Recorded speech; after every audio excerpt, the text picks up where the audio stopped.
मित्रांनो नमस्कार. आजच्या भागामध्ये आता इकडं जी सावी आहे ते आता सावीला घरात जोरदार स्वागत होतं सावीचं.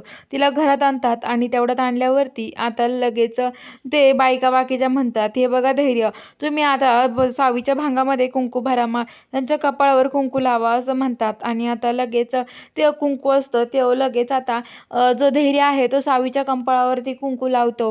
हे सगळं बघून आता लगेच जीर आहे तिला खूप राग येत असतो आणि तिथून निघून जाते राग.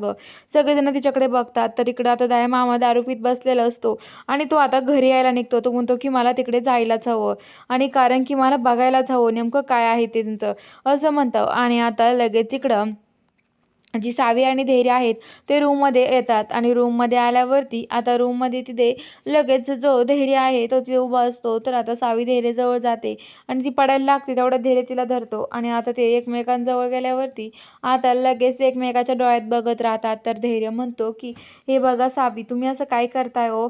तर आता लगेच म्हणतात की हो, हे बघा सावी, तुम्ही आता लगेच ते म्हणतात की सावी, तुम्ही मी सांगतोय ना तसं करायचं. सावी, हे बघा असं का करताय तुम्ही, बाजूला माझ्यापासून. सावी म्हणते, धैर्य तुम्ही असं का करताय, बोला ना माझ्याशी, माझ्याशी बोलत का नाही तुम्ही? तर आता लगेच म्हणतात की हो, मी काय बोलू ग तुझ्याशी, असं मग धैर्य म्हणतो. आणि काय नाही बोलायचं मला. धैर्य काहीच बोलत नाही, शांत बसतो. तर आता लगेच सावी म्हणते की धैर्य, असं तुम्ही शांत बसू नका ना, काहीतरी बोला ना, असं का शांत उभं राहिलात? तर आता धैर्य म्हणतो की हे बघा बस झाला तुमचं.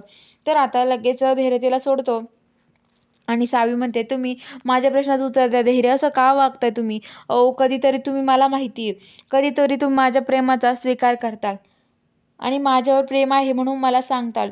मला माहिती आहे तुमचं माझ्यावर किती प्रेम आहे ते.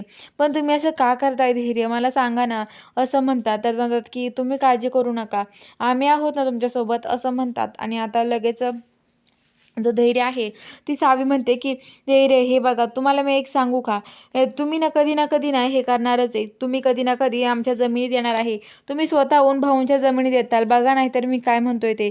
तर ते म्हणतात की हो ना, कधी जाताल पण तुम्ही जमिनी, मला खरंच काही वाटत नाही धैर्य. तर धैर्य म्हणतो की हे बघा, मला तरी नाही वाटत आहे, असं म्हणत असतो. तर आता लगेच ते म्हणतात की हो ना. तर आता जी सावी आहे ते धैर्याला ठसका लागतो, धैर्य खाली बसतो आणि लगेच आता जी सावी आहे ती सावी आता तिथून धैर्याला पाणी आणण्यासाठी खाली येते. तर इकडं जो दया मामा आहे तो सावीला धमकावत असतो, म्हणत असतो की हे बघ, दामिनीला धमकावत असतो आणि म्हणत असतो की माझ्या येथे पुरीचा आणि तुझ्या धैर्याचा लवकरात लवकर साखरपुडा पार पड, नाहीतर बघ मी तुला चाकूने खूप पुसून टाकेल, असं म्हणतो. आणि आता लगेच म्हणतात की हो. तर आता लगेच ते म्हणतात की काय, तर आता लगेच ते म्हणतात की हो. तर आता लगेच तिकडं ती म्हणत असते की हो ना.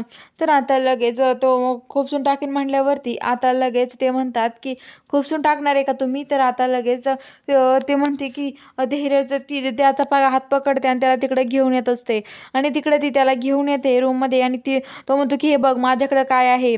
तर ते म्हणतात की हो, तुझ्याकडे एक कॉफी राहू दे मग, ती दामिनी त्याच्याकडून हिसकावून घेतल्यावर तो असं म्हणतो. तर बघूया आता पुढील भागात काय घडतं, बघायला चॅनलला सबस्क्राईब करा.